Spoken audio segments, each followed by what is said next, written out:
আসসালামু আলাইকুম রহমতুল্লাহ। সুপ্রিয় বিবিএ ফ্যাকাল্টির ফার্স্ট ইয়ারের অ্যাকাউন্টিং ডিপার্টমেন্ট এবং ফিনান্স ডিপার্টমেন্টের ছাত্রছাত্রীবৃন্দ, আমি মাহবুব স্যার আজকে আপনাদের মাঝে আসলাম নতুন এক সাবজেক্ট নিয়ে। সেই সাবজেক্টের নাম হচ্ছে প্রিন্সিপালস অফ ফিনান্স। আজকে আপনাদের প্রিন্সিপালস অফ অ্যাকাউন্টিং। আজকে আপনাদের অ্যাডজাস্টিং এন্ট্রিজ বোঝাবো। আজকে অ্যাডজাস্টিংয়ের তৃতীয় ক্লাস। মাই স্টুডেন্ট, অ্যাডজাস্টিং নিয়ে অনেকেই সমস্যায় আছেন। অ্যাডজাস্টিং মাথায় ঢুকতেছে না, অ্যাডজাস্টিং পড়তেছেন কিন্তু মনে থাকতেছে না, বুঝতেছেন না। যাদের এরকম হচ্ছে তাদের জন্য আজকে আমার ক্লাস। যারা ক্লাসটি দেখতেছেন শুরু থেকে শেষ পর্যন্ত ক্লাসটি দেখেন, তাহলে ইনশাল্লাহ অবশ্যই আমি মাহবুব স্যার কথা দিচ্ছি, অ্যাডজাস্টিং অবশ্যই বুঝতে পারবেন। তো মাই স্টুডেন্ট, যারা আমার ক্লাসটি দেখতেছেন, আমার হোয়াইট বোর্ড ঠিক আছে কিনা, আমার সাউন্ড ঠিক আছে কিনা একটু অবহিত করলে ভালো হয়। যারা ক্লাসটি দেখতেছেন আপনাদের ফ্রেন্ড সার্কেলদের মধ্যে ক্লাসটি শেয়ার মেনশন করে দেন। মানুষের কোনো চিন্তা করেন না, আমি মাহবুব স্যার সপ্তাহে 4 দিন প্রিন্সিপালস অফ অ্যাকাউন্টিং এবং সপ্তাহে 3 দিন প্রিন্সিপালস অফ ফিনান্স আপনাদের ক্লাস নিচ্ছি। আপনারা নিয়মিত ক্লাসগুলি দেখেন। আমি মাহবুব স্যার কথা দিচ্ছি, যদি শুরু থেকে শেষ পর্যন্ত প্রত্যেকটা ক্লাস আপনি দেখেন, I am sure you are successful in this subject. Understand? তাহলে সবাই মনোযোগ সহকারে ক্লাসটি দেখেন আর আপনাদের ফ্রেন্ড সার্কেলের মধ্যে শেয়ার মেনশন করে দেন। তো মাই স্টুডেন্ট, যারা ক্লাসে ঢুকেছেন কিন্তু আমার পেজকে ফলো করেন নাই, তাহলে পেজকে ফলো করে দেন। তাহলে নতুন নতুন নোটিফিকেশন, ভিডিও নোটিফিকেশন এবং বিভিন্ন তথ্য আপনি অতি সহজে পেয়ে যাবেন। তো সবাইকে ক্লাসটি দেখার আমন্ত্রণ জানাচ্ছি। সবাই ক্লাসটি উপভোগ করেন। আমি এখনই শুরু করতেছি। আমি একটু শেয়ার মেনশন করব, সবাই শেয়ার মেনশন করেন। আমি একটু বিভিন্ন গ্রুপ আছে আমার, সেই গ্রুপগুলোতে শেয়ার মেনশন করতেছি। তো সবাইকে ক্লাসটি দেখার আমন্ত্রণ, সবাই ক্লাসটি দেখতে থাকেন।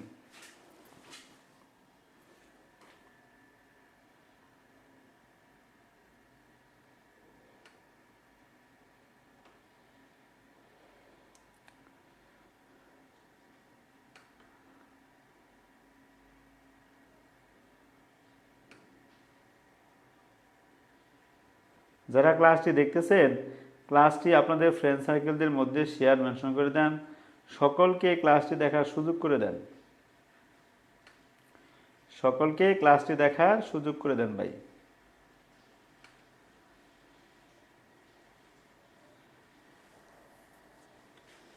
জি,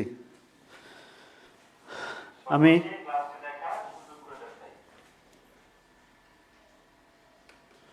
আমি এখনই ক্লাস শুরু করতেছি। আপনাদের একটু ধৈর্য ধরেন। আমি একটু শেয়ার মেনশন করে নেই, আমার ক্লাসের একটু শেয়ার মেনশন করে নিচ্ছি।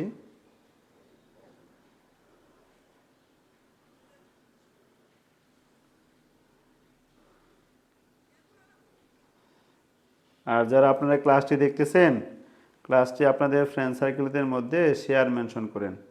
সকলকে ক্লাসটি দেখার সুযোগ করে দেন, যাতে সকলেই ক্লাসটি দেখে উপকৃত হয়।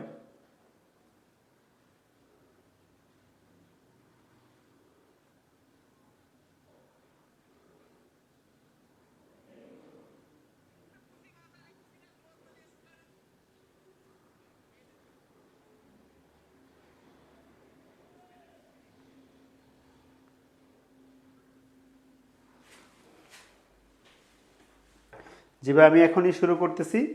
তো গতকাল আমি আপনাদের অ্যাডজাস্টিংয়ের প্রথম অ্যাডজাস্টিং বুঝিয়েছিলাম। আমি আজকে আরেকটা অঙ্ক আলোচনা করব। তো সবার প্রতি সুদৃষ্টি কামনা করতেছি, সবাই মনোযোগ সহকারে ক্লাসটি দেখেন। এখন আমি আপনাদের হোয়াইট বোর্ড থেকে স্ক্রিন শেয়ারে নিয়ে যাচ্ছি, একটি অঙ্ক আপনাদের করাবো, সেই অঙ্কের ডাকটা পড়ার জন্য। সবাই খেয়াল করেন, স্ক্রিন শেয়ার।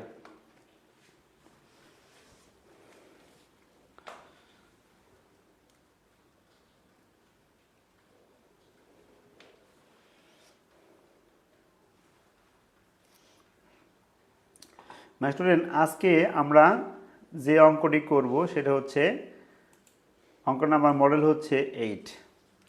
মডেল 8 করব। সবাই মনোযোগ সহকারে খেয়াল করেন আমি কি বলতেছি। অ্যাকাউন্টিং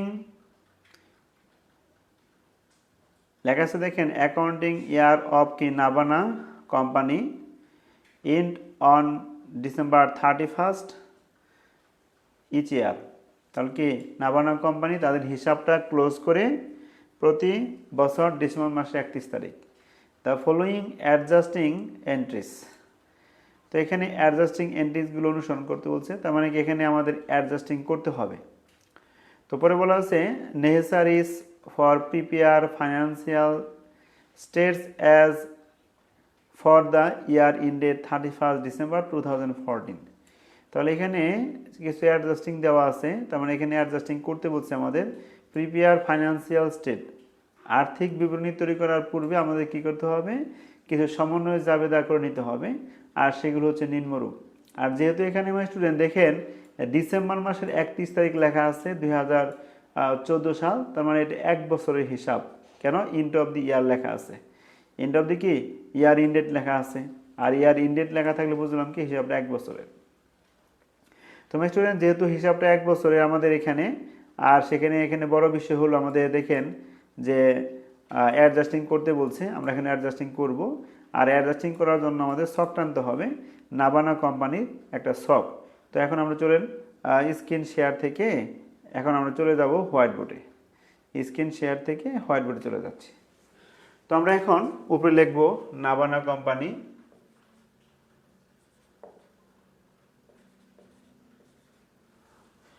আমাদের হচ্ছে নাবানা কোম্পানি,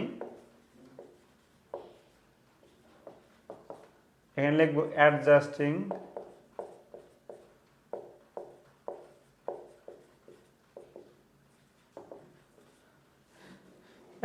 এন্ট্রিস। ধন্যবাদ। ওয়ালাইকুম আসসালাম জান্নাতুল বাকিয়া, আপনি নিয়মিত ক্লাস দেখতেছেন, আপনাকে অসংখ্য ধন্যবাদ। আর যারা ক্লাসে ঢুকতেছেন ক্লাসটি অনুভব করেন, দেখেন, আর ক্লাসটি আপনাদের ফ্রেন্ড সার্কেলদের মধ্যে শেয়ার মেনশন করে দেন। ক্লাসটি আপনাদের ফ্রেন্ড সার্কেলদের মধ্যে শেয়ার মেনশন করে দেন, সকলকে ক্লাসটি দেখার সুযোগ করে দেন। জি, তাহলে অ্যাডজাস্টিং এন্ট্রিস মাই স্টুডেন্ট, এটা জাবেদার মতো গড় হবে, 2টি টাকার গড় হবে, আর হচ্ছে আমাদের একটি বিবরণী গড় হবে, রেফারেন্স হবে, আর ডেট হবে। এখানে হবে accounts title and explanation, reference, debit টাকা,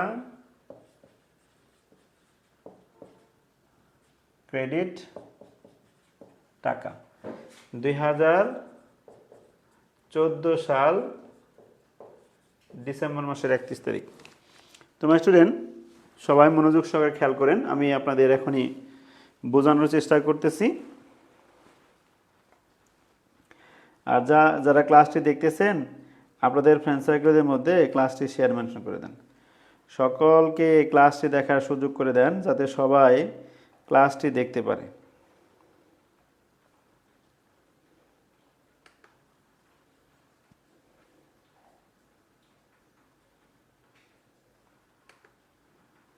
জি, তোমার স্টুডেন্ট এখন আমরা স্ক্রিন শেয়ারে চলে যাচ্ছি। স্ক্রিন শেয়ার,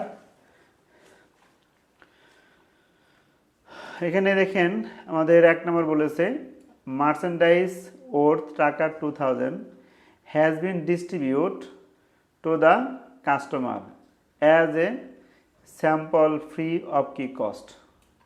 তাহলে কি মুনাফাবিহীন ব্যয়বিহীন কাস্টমারদের মধ্যে বিনামূল্যে কি করা হলো, কিছু পণ্য বিতরণ করা হলো। মার্চেন্ডাইজ অর্থ হলো পণ্য, ওট মানে কি মূল্য, যার মূল্য হচ্ছে 2000। হ্যাজ বিন ডিস্ট্রিবিউট বিতরণ করা হলো, বন্টন করা হলো, কাস্টমারদের মধ্যে অ্যাজ কি স্যাম্পল ফ্রি অফ কস্ট, মানে ব্যয়মুক্ত, মুনাফাবিহীন অর্থাৎ ব্যয়মুক্ত, মানে তাদেরকে কি করা হলো, কাস্টমারদেরকে কিছু পণ্য দেওয়া হলো ব্যবহার করার জন্য। স্টুডেন্ট তাহলে আমরা এটা সমাধান করব। এখন চলে যাচ্ছি আপনাদের হোয়াইট বোর্ডে নিয়ে যাচ্ছি। তোমার স্টুডেন্ট আমরা কি বুঝলাম, যে এখানে বুঝতে পারলাম যে আমার কিছু কাস্টমার আছে, নতুন একটা পণ্য আমি বাজারে মানে কি করতে যাচ্ছি, মানে ভাইরাল করতে যাচ্ছি।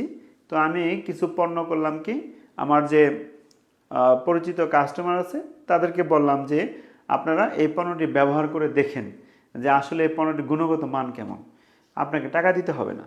তাহলে এই যে আমি কি তাকে কিছু পণ্য দিলাম ব্যবহার করার জন্য, টাকা নিলাম না, তার মানে কি ওটা যদি পজিটিভ হয় তাহলে ওই কাস্টমার আবার আমাকে তো বলবেই, এবং অন্যান্য তার যে সঙ্গী আছে তাদেরকে বলবে যে এই পণ্যটা ক্রয় করতে পারো, মাহবুব স্যারের এই পণ্যটা খুবই গুণগত মানসম্মত এবং কি মানে ভালো গুণে ভালো। তোমার স্টুডেন্ট তখন কী হবে, তাহলে তখন কিন্তু অনেকে ক্রয় করার চেষ্টা করবে। তো মূলত হচ্ছে কি আমি আমার কাস্টমারকে ফ্রিতে কেন পণ্য দিলাম, এর উদ্দেশ্য হচ্ছে যে বিজ্ঞাপন। উদ্দেশ্য কি? বিজ্ঞাপন। মাই স্টুডেন্ট, তার একটা নিয়ম রয়েছে যে প্রতিষ্ঠানের প্রচারের স্বার্থে প্রতিষ্ঠানের পণ্য যদি কাস্টমারদের মধ্যে বন্টন করা হয় সেটা হয় কি অ্যাডভার্টাইজিং এক্সপেন্স। আর যেহেতু প্রতিষ্ঠান থেকে পণ্য দেওয়া হয়েছে, পণ্য, মাল, চেক এগুলোর নামে কোনো হিসাব হয় না, আর পণ্যের পরিবর্তে গুডসের পরিবর্তে লিখতে হয় কি পারচেস। তার মানে কি বুঝলাম, এখানে বুঝতে পারলাম যে এটা বিজ্ঞাপনের উদ্দেশ্যে দেওয়া হয়েছে, তাই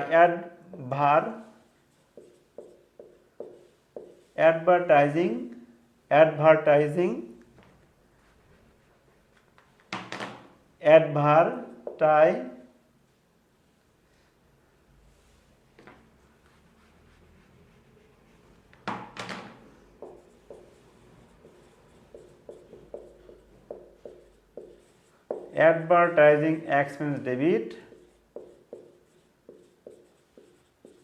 আর পারচেস কি ক্রেডিট। তাহলে এখন অ্যাডভার্টাইজিং এক্সপেন্স ডেবিট আর পারচেস কি হলো ক্রেডিট। তোমার স্টুডেন্ট টাকার ফিগার হচ্ছে কত? 2000 টাকা। মাই স্টুডেন্ট, তাহলে কি বুঝলাম যে আমরা বুঝতে পারলাম যে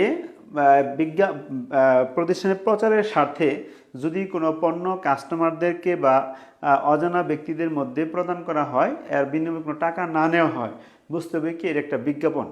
আর বিজ্ঞাপন হচ্ছে কি যে প্রতিষ্ঠানের প্রচারের স্বার্থে যে ব্যয়টা করা হয় তাকে বলা হয় বিজ্ঞাপন, অ্যাডভার্টাইজিং এক্সপেন্স। আর আমি যেহেতু তার কাছ থেকে আমি তাকে একটা পণ্য দিয়েছি, এই পণ্যর কি টাকা নেই নাই, তাহলে কি প্রতিষ্ঠান থেকে পণ্য চলে গেল, আর পণ্য চলে যাওয়া মানে হচ্ছে বুঝবে কি এটা পারচেসের সাথে সম্পর্কযুক্ত।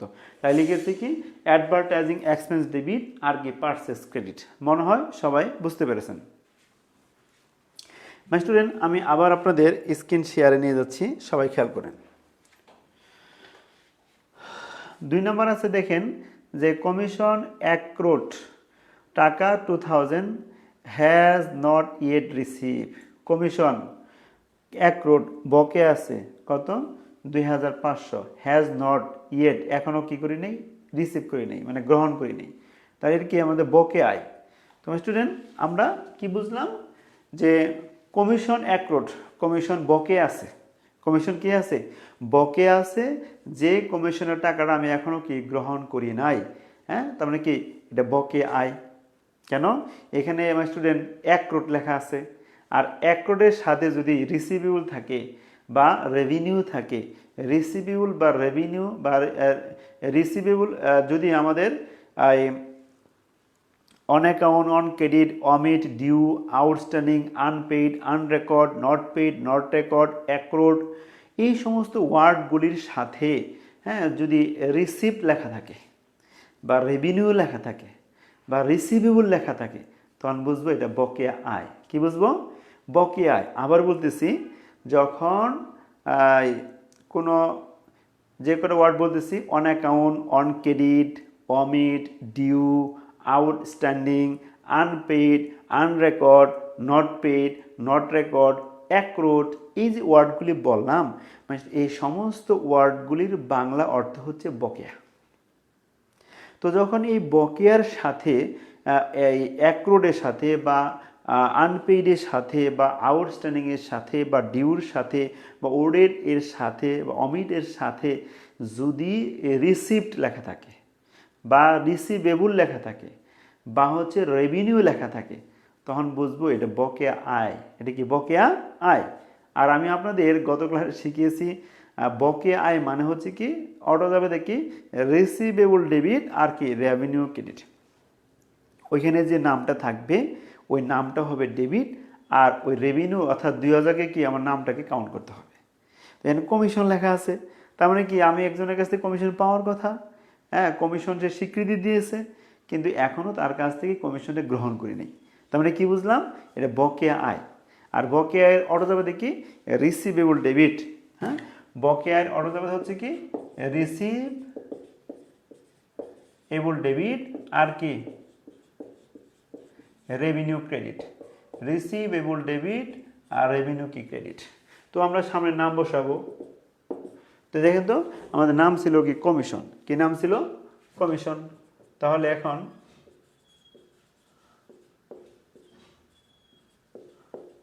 Commission receivable debit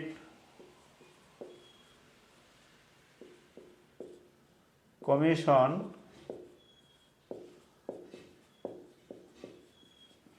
revenue credit কত টাকা, 2000 টাকা নাকি না 2500 টাকা। তাহলে কত হলো 2500 টাকা। মাই স্টুডেন্ট হয়তো সবাই বুঝতে পেরেছেন। আমি আবার আপনাদের স্ক্রিন শেয়ার নিয়ে যাচ্ছি, সবাই খেয়াল করেন। এখন আমরা যেটা করব সেটা হচ্ছে কি 3 নাম্বার, মার্চেন্ডাইজ ওর্থ টাকা 2000 withdraw by the proprietors for his personal use. মালিক কী করলো, তার ব্যক্তিগত কাজে ব্যবহার করার জন্য প্রতিষ্ঠান থেকে পণ্য উত্তোলন করলো।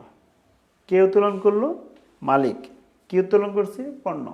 মার্চেন্ডাইজ অর্থ পণ্য, অর্থ থেকে মূল্য, যার মূল্য হচ্ছে 2000, withdraw by the proprietors for his personal use. আপনাদের আবার নিয়ে আসলাম হচ্ছে হোয়াইট বোর্ডে। তো স্টুডেন্ট আমরা কি বুঝলাম, তাহলে বুঝলাম যে আমি মালিক, আমার প্রয়োজন, আমার পারিবারিক ক্ষেত্রে প্রয়োজন। তো কী করলাম, আমার ব্যবসা প্রতিষ্ঠান থেকে ওই পণ্যটা এজনদের সাবানের গুঁড়া বা হচ্ছে শ্যাম্পু বা যেটি হোক, আমি কি করলাম হাতে করে বাসায় নিয়ে গেলাম। তার মানে কি আমার প্রতিষ্ঠান থেকে আমি নিজে পরিবার সদস্যদেরকে ব্যবহার করানোর জন্য আমি কি পণ্য নিয়ে গেলাম। আমরা জানি কি মালিক যখন প্রতিষ্ঠান থেকে কোনো কিছু তার ব্যক্তিগত কাজে পার্সোনাল কাজে ব্যবহার করার জন্য প্রতিষ্ঠান থেকে নিয়ে যায়, তার জন্য কি উত্তোলনকে ডেবিট করতে হবে। যদি প্রতিষ্ঠান থেকে নগদ টাকা নিয়ে যায় তাহলে ক্যাশকে ক্রেডিট করব, আর যদি পণ্য সামগ্রী নিয়ে যায় তার জন্য কি আমরা পার্সেসকে ক্রেডিট করব। তো এখানে তো আমি পণ্য নিয়েছি, তাই যাবাতে কি দাঁড়াচ্ছে উইথড্র ডেবিট বা ড্রয়িংস ডেবিট, উইথড্র ডেবিট বা ড্রয়িংস ডেবিট। আর যেহেতু পণ্য নিয়েছে এর জন্য কি পার্সেস কি ক্রেডিট। টাকার পরিমাণ হলো 2000 টাকা, টাকার পরিমাণ 2000 টাকা। হয়তো সবাই বিষয়টি বুঝতে পেরেছেন। তোমরা কি বুঝলাম, মালিক যখন ব্যক্তিগত প্রয়োজনে প্রতিষ্ঠান থেকে কোনো কিছু গ্রহণ করবে তার পরিবারের সদস্যদের জন্য, তখন কোনো কথা নাই উইথড্র বা ড্রয়িংস ডেবিট। পণ্য যদি নিয়ে যায় পার্সেস ক্রেডিট, নগদ টাকা নিলে ক্যাশ ক্রেডিট। আমরা এখানে দেখলাম কি এখানে মার্চেন্ডাইজ নিছে, পণ্য নিছে, তাই যাবতীয় করছে কি ড্রয়িংস ডেবিট আর কি পার্সেস ক্রেডিট। হয়তো আমার কথা আপনারা বুঝতে পেরেছেন। তবে স্টুডেন্ট আবার আমরা চলে যাচ্ছি স্ক্রিন শেয়ারে। লেখা আছে এখানে দেখেন 4 number, sales managers salary outstanding টাকা 7000। সেলস ম্যানেজার, তাহলে কি সেলস ম্যানেজার ব্যবস্থাপক পরিচালক আউটস্ট্যান্ডিং, তার বেতন কি বকে আছে, তাহলে কি আছে আউটস্ট্যান্ডিং আছে। স্টুডেন্ট এখন এই যে সেলস ম্যানেজার, আচ্ছা আমি তো মালিক, আমি তো প্রতিষ্ঠানের মালিক, আমি তো আর স্যালারি গ্রহণ করবো না। বিক্রয় কর্মীকে আমি স্যালারি দিব, বিক্রয় কর্মীকে স্যালারি দিব, কিন্তু আমি কি স্যালারি বিক্রয় কর্মীকে দিতে পেরেছি না। কি দেখে বুঝলাম, আউটস্ট্যান্ডিং লেখা আছে। যেহেতু এখানে আউটস্ট্যান্ডিং লেখা আছে তাই বুঝলাম কি যে আমি আমার শ্রমিকদেরকে এখনো বেতন দেই নাই, সে বেতন কি দিতে হবে। আচ্ছা, তো এখন আমরা আবার চলে যাচ্ছি স্ক্রিন শেয়ার থেকে হোয়াইট বোর্ডে।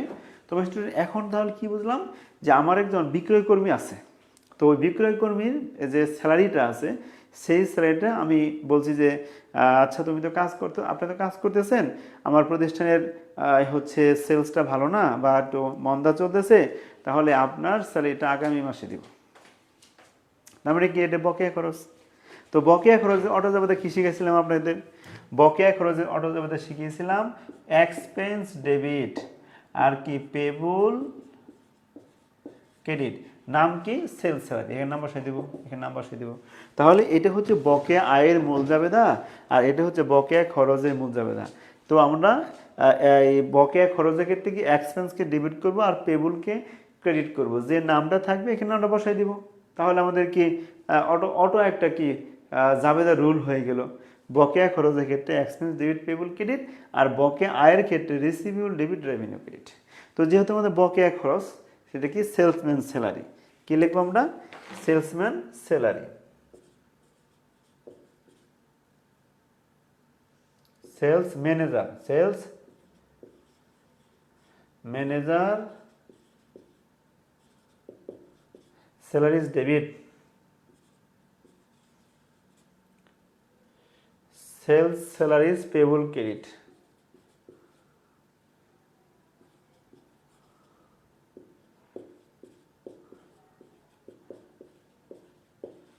সেলস স্যালারিজ পেবল ক্রেডিট কত টাকা বকেয়া ছিল? 7,000 টাকা। এদিকে আমরা লিখব 7,000 টাকা ডেবিট আর এদিকে লিখব কি 7,000 ডেবিট। যারা ক্লাসটি করতেছেন, আপনারা ক্লাসটি বুঝতেছেন কিনা তাহলে অবশ্যই আমাকে অবহিত করবেন, সবাই আমাকে জানাবেন কোথায় ক্লাসটি বুঝতেছেন না। যদি বুঝেন তাহলে ডান লেখেন, আর না বুঝলে তাহলে আমাকে বলেন যে কোথায় বুঝতেছেন না, কমেন্টসে বলেন আমাকে। তুমি স্টুডেন্ট, তাহলে বুঝলাম কি সেলস ম্যানেজারের হচ্ছে বেতনটা দেওয়া হয় নাই, কি দিয়ে বুঝলাম? আউটস্ট্যান্ডিং লেখা আছে। তো এটা বকেয়া খরচ, আর বকেয়া খরচের ক্ষেত্রে অটো জাবেদা হচ্ছে কি এক্সপেন্স ডেবিট পেবল ক্রেডিট, আর নাম দেওয়া হচ্ছে কি সেলসম্যান স্যালারি। তো সেলসম্যান স্যালারিজ ডেবিট আর সেলসম্যান স্যালারিজ পেবল, এখানে আমি সেলস স্যালারিজ পেবল দিয়েছি, একই কথা। হয়তো সবাই বুঝতে পেরেছেন। তো স্টুডেন্ট, এখন আমরা চলে যাচ্ছি স্ক্রিন শেয়ারে। স্ক্রিন শেয়ারে আমরা এখন বুঝবো হচ্ছে 5 নাম্বার। এখন বুঝবো কয় নাম্বার? 5 নাম্বার। তো 5 নাম্বার কি লেখা আছে? 5 নাম্বারে লেখা আছে, আমার স্টুডেন্ট খেয়াল করেন যে লেখা আছে the merchandise destroyed by fire 7,000, insurance company admitted claim to the extent of টাকা 5,500। 5,500 এর অর্থ হলো আগুনে আমার পণ্য ক্ষতি হয়েছে 7,000 টাকার, আর এর মধ্যে বিমা কোম্পানি টাকাটা দিতে কি বলছে? Company admitted claim to this extent কত? 5,500 টাকা। এই 5,500 টাকা বিমা কোম্পানি নাবানা কোম্পানিকে দিতে সম্মত হয়েছে। তোমার স্টুডেন্ট, আপনাদেরকে আবার নিয়ে যাচ্ছি হোয়াইট বোর্ডে। মাই স্টুডেন্ট, যখন আমার একটা প্রতিষ্ঠান থাকবে, লক্ষ লক্ষ টাকার পণ্য যখন গোডাউনে থাকবে, তখন নিরাপত্তার জন্য আমরা কি করে থাকি? বিমা করে থাকি। আর বিমা যখন করা হয় তখন বিমাকারীর সাথে বা বিমা কোম্পানির সাথে চুক্তি হয় যে আপনার কত দিনের নিরাপত্তা দরকার। যদি বলে 1 বছর, যদি বলে 6 মাস, যে অনুপাতে বলবে বিমা কোম্পানি বলবে যে আপনাকে এককালীন টাকা দিতে হবে এত টাকা। যদি এত টাকা দেন তাহলে আপনার কোম্পানির কোনো ক্ষতিগ্রস্ত হলে সেটা আমি দায়ভার বহন করব। এটা হলো আমাকে শোনানো হলো কথাটা। তো মানে স্টুডেন্ট, তাহলে বুঝলাম কি বিষয়টা? আমরা বুঝতে পারলাম যে এখন আমরা যে বিষয়টা খেয়াল করলাম, আমরা কী করে খেয়াল করলাম আজকে, যে হচ্ছে হ্যাঁ, আগুনে বিনষ্ট। তখন আগুনে বিনষ্ট পণ্য যখন আমাকে বিমা করা থাকবে, বিমা কোম্পানি যতটুকু দেখ ততটুকু তো আমার ক্ষতিপূরণ হয়ে আসলো নাকি? আর সেই হিসেবে বিমা কোম্পানির সাথে অ্যাডজাস্ট হয়ে গেছে। তো এখন আমার অ্যাডজাস্ট হওয়ার পরেই কিছুদিন পরে আমার প্রতিষ্ঠানের আগুন লেগে পণ্য নষ্ট হয়ে গেছে। তো আগুন লেগে পণ্য নষ্ট হয়েছে 7,000। আগুন লেগে আমার প্রতিষ্ঠানে হ্যাঁ, আমাদের আগুন লেগে পণ্য পুড়েছে 60,000 টাকা। এটা বিমা কোম্পানি অবহিত করার পর, হ্যাঁ, এই বিমা কোম্পানি অবজার্ভ করলো, তদারকি করলো, পরীক্ষা নিরীক্ষা করলো, বিভিন্ন রিপোর্ট তৈরি করার পরে বিমা কোম্পানি প্রস্তাব দিল যে মাহবুব স্যার, আপনার জন্য হচ্ছে 5,500 টাকা আমরা দিতে পারবো। তো এখন স্টুডেন্ট 5,500 দিবে, দিচ্ছে না কত, তাহলে 1500। এই 1500 হচ্ছে অ্যাবনর্মাল লস। অ্যাবনর্মাল লস মানে কি? অ্যাবনর্মাল লস হলো যেটা আশা করা হয় না। আমাদের গ্রাম বাংলায় যে আমাদের মা চাচিরা আছে, হ্যাঁ, যদি 40 কেজি ধান বাজারে মানে বাবার কাছে পাঠানো হয় যে চাউলটা করো, ভেঙে নিয়ে আসো, ধানটা ভেঙে নিয়ে আসো, চাউল করে নিয়ে আসো। তো আমাদের মা চাচিরা অভিজ্ঞতার ভিত্তিতে তারা কি করে, অনুমান করে, এবং কি তাদেরটা বাস্তবায়ন হয় যে 40 কেজি ধানের মধ্যে 10 কেজি করা হবে, 30 কেজি কী হবে, চাউল হবে। তো পরীক্ষা চাউল, ধানকে চাউলে কনভার্ট করার পর যখন টাকা এবারে বাসায় নিয়ে আসা হলো, আমার মা বা কাকি সমস্ত চাউল ঝাড়ার পর কি করলো, তারা মাপলো। যখন মা জিজ্ঞেস করছে কি খবর, তাহলে কতটুকু চাল হলো, যখন বলবে যে 28 কেজি বা কত কেজি, 25 কেজি, তখন কিন্তু কি মা বাবা অর্থাৎ মা কিন্তু সয় দিবে না, যে কি বরাবর তো আমাদের 10 কেজি করা হয়, আজকে 5 কেজি বেশি বেশি হলো কেন? অর্থাৎ যে খরচটা, যে ক্ষতিটা আশা করা হয় না, মানে সম্ভাবনা নাই, যে ক্ষতির সম্ভাবনা নাই, ওই ক্ষতিটাকেই বলা হয় কি, abnormal loss.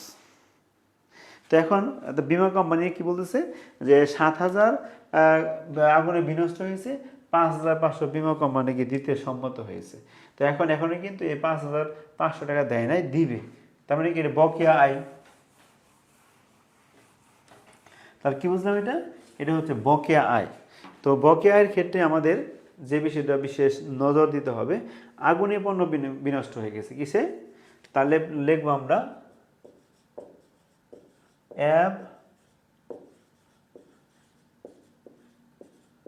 Abnormal loss debit. কি লিখলাম? Abnormal loss insurance claim. Insurance claim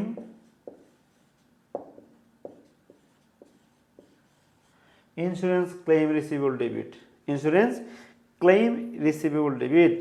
আর হলো আমাদের কি, পণ্য নষ্ট হয়েছে, পারচেস ক্রেডিট।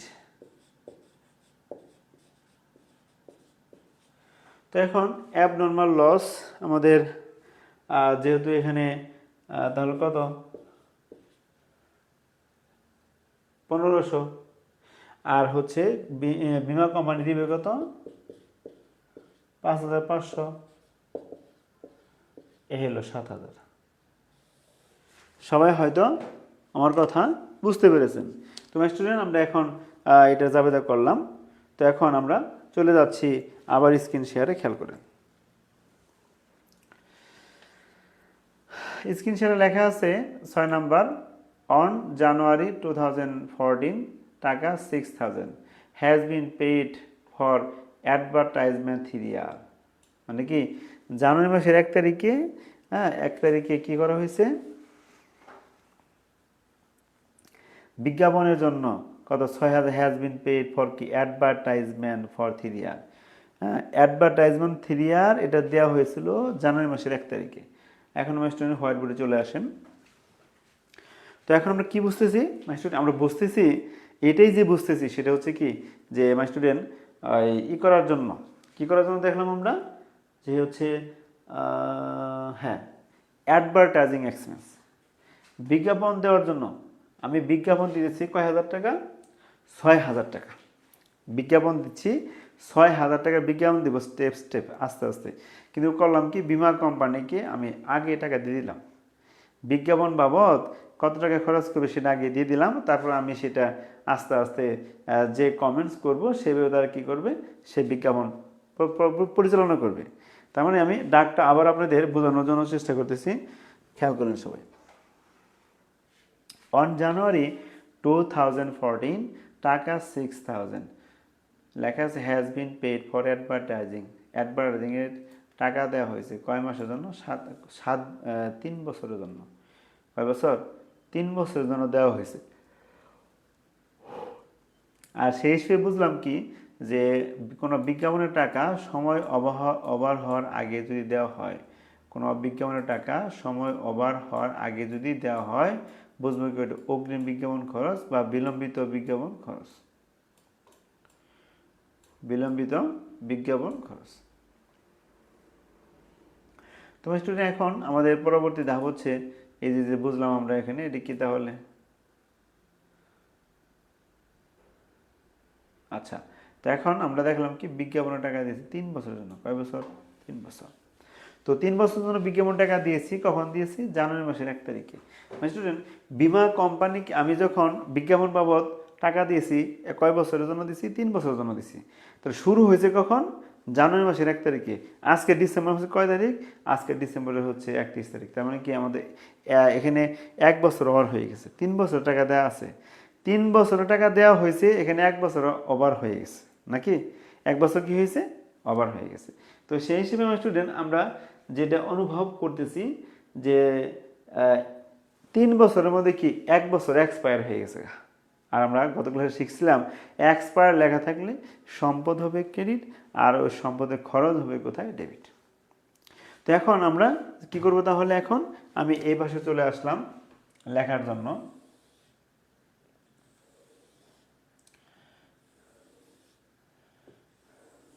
জি, তো এখন আমরা যে বিষয়টা বুঝলাম, বিজ্ঞাপন বাবদ আমি 3 বছরের অগ্রিম দিয়েছি। কয় বছরের?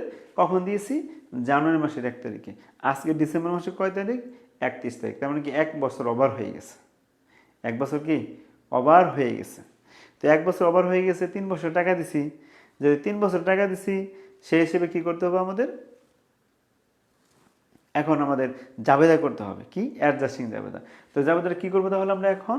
এখন করবো হচ্ছে যে, খেয়াল করবেন স্টুডেন্ট, বীমা কোম্পানিকে অর্থাৎ বিজ্ঞাপন কোম্পানিকে আমি টাকা দিয়েছিলাম টোটালি হচ্ছে 6,000। 6,000 টাকা দিয়েছি আমি 3 বছরের জন্য। তাই এটা অগ্রিম। তাহলে এখন আমাদের অগ্রিম খরচ দেওয়া আছে। আর আমরা জানি কি অগ্রিম খরচ থাকলে কী বের করতে হয়? খরচ বের করতে হয়। অগ্রিম খরচ থাকলে খরচ বের করতে হবে, এটা আমাদের রুল। তাহলে সেই হিসেবে আমার স্টুডেন্ট মনোযোগ সহকারে খেয়াল করেন। তাহলে এখানে যে আমি লিখলাম 60,000, হ্যাঁ, অর্থাৎ এখানে 60 না 6,000।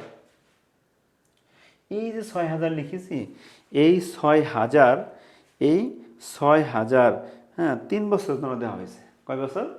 তো আজকে যেহেতু ডিসেম্বর 31, তাহলে কি সময় ওভার হয়ে গেছে 1 বছর।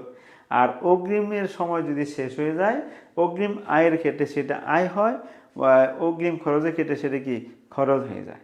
তো সেই হিসেবে এখন আমরা কি বুঝলাম? যে এখানে বুঝতে পারলাম যে হচ্ছে এই বিজ্ঞাপন বাবদ 6,000 টাকা দেওয়া হয়েছে। আর এর মধ্যে যাদের মধ্যে বেশি প্রভাবিত হয়েছে সেটা হচ্ছে এটা কয় বছর জন্য দেওয়া হয়েছে? 3 বছর। আমি একটা মিডিয়াকে বললাম যে বিজ্ঞাপন দিবেন 3 বছর দিবেন, আর শিডিউল বেজে দিলাম যে কখন কোন সাবজেক্টটার মানে ভিডিও ফোকাস করবেন, এটা বলে দিলাম।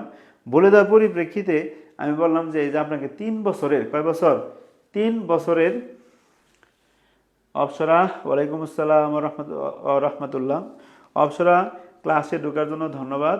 ক্লাসটি 5-10 মিনিট দেখেন, দেখলে ইনশাল্লাহ আশা করি অবশ্যই ভালো কিছু বুঝবেন এবং কি ক্লাসটি আপনাদের ফ্রেন্ড সার্কেলদের মধ্যে শেয়ার মেনশন করে দেন। তাহলে আমরা কি বুঝলাম এখন স্টুডেন্ট? বিজ্ঞাপন বাবদ 3 বছর টাকা দিয়েছি। আমরা জানি কি সময় ওভার হওয়ার আগে যদি টাকা দেওয়া হয়, সময় ওভার হওয়ার আগে যদি টাকা দেওয়া হয়, এটা হলো অগ্রিম খরচ। কি খরচ? অগ্রিম খরচ। তো সেই হিসেবে বিজ্ঞাপনের ক্ষেত্রে অগ্রিমের জন্য লিখতে হবে ডিফার্ড। তাহলে কি এখন আমাদের কি বুঝলাম? যে 1 বছর কিন্তু এক্সপায়ার হয়ে গেছে। আমি জানুয়ারি মাসের 1 তারিখে বীমা কোম্পানি দিয়েছি, আজকে ডিসেম্বর মাসের কয় তারিখ? 31 তারিখ। অর্থাৎ 1 বছর ওভার হয়ে গেছে। বিজ্ঞাপন বাবদ যে আমি 3 বছর টাকা দিছি, 1 বছর কি ওভার হয়ে গেছে।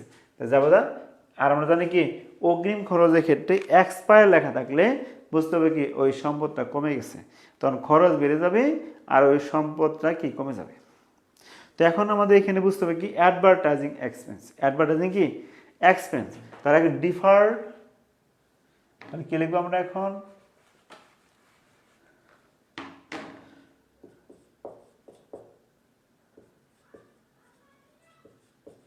ডিফার্ড অ্যাডভার্টাইজমেন্ট ডেবিট আর হচ্ছে কি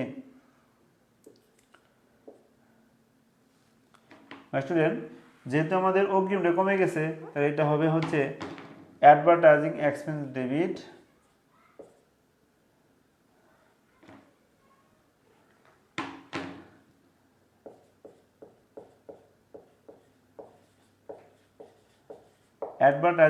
ডেবিট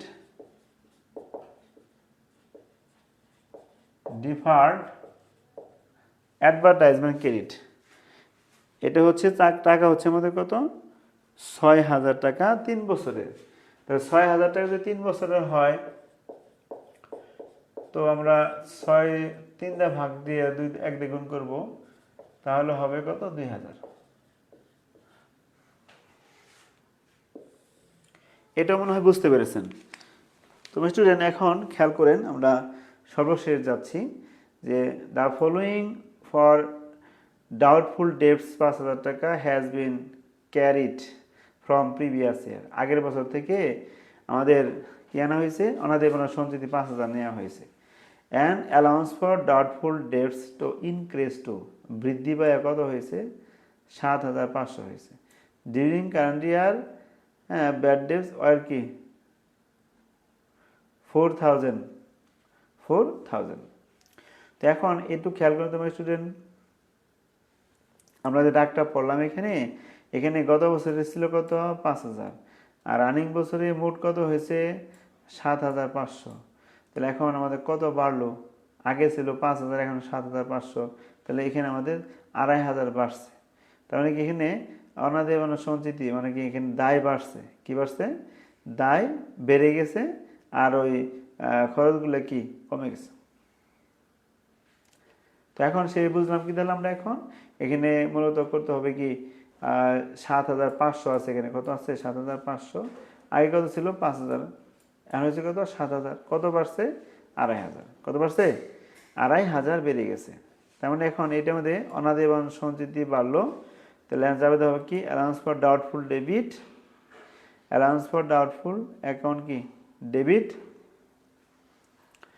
আর হচ্ছে আমাদের যেহেতু সঞ্চিতি দেখেন এখানে কি সঞ্চিতি বাড়াইছে, আগে সঞ্চিতি ছিল 5,000, এখন সঞ্চিতি হচ্ছে কত, 7,000, বাড়ছে কত, 5,000। তো এখন অনাদায়ী সঞ্চিতি বাড়লে বুঝবো কি, আমাদের বুঝতে হবে অনাদায়ী সঞ্চিতি বাড়লে সেক্ষেত্রে বুঝতে হবে কি, আমাদের যখনই অনাদায়ী সঞ্চিতি বাড়বে তখন বুঝবে কি এদিকে অ্যালাউন্স ফর ডাউটফুলও বাড়বে। তাহলে এখন যাবে দেখি দাঁড়াইলো bad debts expense debit,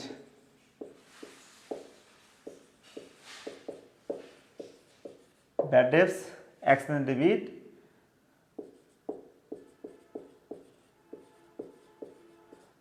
allowance for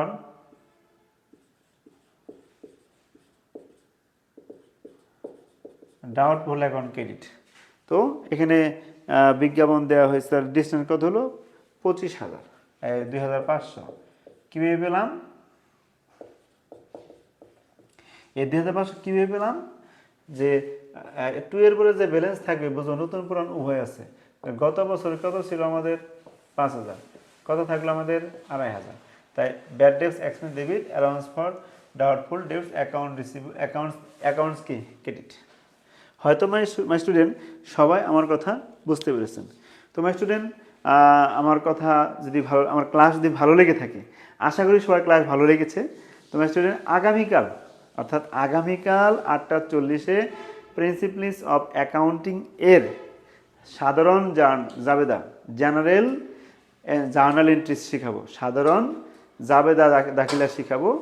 তো আজকে শিখেছি আমি 2 দিন শিখেছি অ্যাডজাস্টিং, অর্থাৎ আগামী 2 দিন দেখাবো, কালকে আর পরশু দেখাবো হচ্ছে জেনারেল জার্নাল এন্ট্রিজ। তাই যারা হিসাব বিজ্ঞানের শুরু থেকে দুর্বল তাদের জন্য সুযোগ, আগামীকাল হচ্ছে মঙ্গলবার আর হলো বুধবার, এই 2 দিন 2টা ক্লাস করা। সপ্তাহে 4 দিনের মধ্যে আমার এই হিসাব বিজ্ঞানকে আমি 2 ভাগে বিভক্ত করেছি, এই সাইড থেকে একটা করবো, এই সাইডটা করবো। তো এখন তাহলে আপনাদের কাজ কি, আগামীকাল ক্লাসটি দেখা। আর যারা ক্লাসটি দেখেছেন কোনো যদি সমস্যা করে দেখেন, কোনো কিছু যদি সমস্যা হয়ে থাকে আমাকে অবহিত করবেন, অবশ্যই অবশ্যই আমি সেটা সলভ করে দেবো ইনশাল্লাহ। তো মাই স্টুডেন্ট, আগামী ক্লাস দেখার আমন্ত্রণ জানিয়ে আমি এখন মাহবুব স্যার বিদায় নিব। তো বিদায়ের পূর্বে আবার কথা বলতেছি আপনাদের, যারা নতুন আমার ক্লাসটি দেখলেন স্ক্রল করে চলে যাচ্ছেন, তাদের প্রতি রিকোয়েস্ট হচ্ছে তাহলে কি করেন, আমার এই ক্লাসটি শেয়ার মেনশন করে দেন এবং কি আমার পেজকে ফলো করে দেন। তাহলে ইনশাল্লাহ নতুন নতুন ভিডিওর নোটিফিকেশন আপনাকে অটোমেটিক্যালি পেয়ে যাবেন। তোমার স্টুডেন্ট, আজকে তাহলে এই পর্যন্তই। আগামী ক্লাস দেখার আমন্ত্রণ জানিয়ে আমি মাহবুব স্যার, মাহবুব অনার্স একাডেমির নির্বাহী পরিচালক, আপনাদেরকে সুস্বাগতম জানিয়ে, যারা ক্লাস দেখছেন তাদেরকে ধন্যবাদ জানিয়ে আমি এখনই ক্লাস থেকে বিদায় নিচ্ছি। সবাই ভালো থাকেন, সুস্থ থাকেন। আল্লাহ হাফেজ। আসসালামু আলাইকুম ওয়া রাহমাতুল্লাহ।